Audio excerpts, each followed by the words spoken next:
Ni aje? Naitwa Liston na nimefanya kazi ya matatu hii Nairobi kwa miaka moja.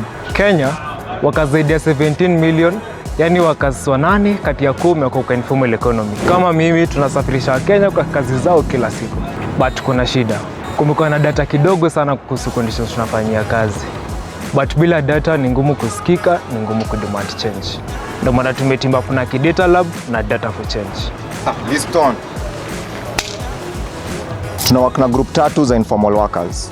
Watu wa matatu, domestic workers na waste pickers. Tumetrain informal workers 15 kama Liston kuwa researchers kuanzia time ya November 2025. Tumecollect data kutoka kwa more than 1000 informal workers hapa Nairobi. So, hii data inatuambia nini? Watu wa matatu kudhulumiwa ni pati ya job yao. Watu wa 8 kwa 10 wame experience dhulumu za kimwili na akili. Watu wa 3 kwa 10 wame experience ukatili wa kijinsia. Hii yote ijulikani. Watu wamepigwa, kubuliwa ama kuabisiwa sexually. Watu wa 5 out of 10 ndo wanafeel wanaweza ambia msee. Na hii si kitu ya kitambo ama kufichwa. Kwa watu wameumizwa na kuharasiwa, watu wa 6 kwa 10 wameipitia kwa month moja yenye imepita. So, tutafanyaje tuache kunormalize violence kwa kazi? Actions ndogo ndogo ndio inaweza make difference kubwa. Usishout, usitukane, usitishie na usichongoe msee wa matatu. Kama kuna passenger na abuse msee wa matatu, usichangie.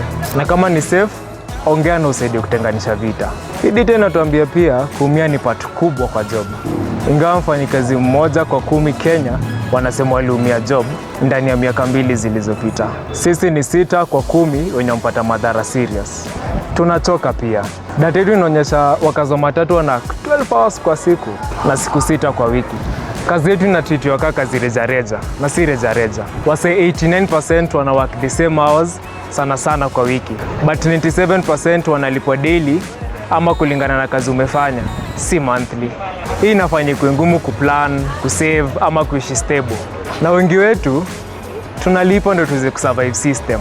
Wase 9 out of 10 kwa wase wa matatu wanalipa bribes kila siku ndo tu tuendelee kuwork.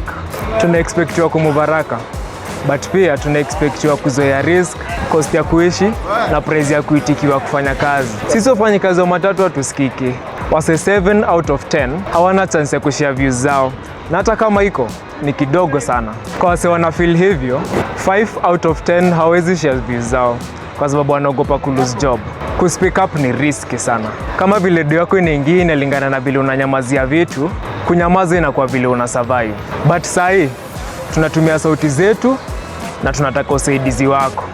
Ukipanda matatu, vile unaongea, vile unasikiza na vile unajibeba, inasaidia kudecide kama matatu ni safe space kwa sisi wote. Na usisahau, sikiza, heshimu, linda. Asante kwa kuwatch.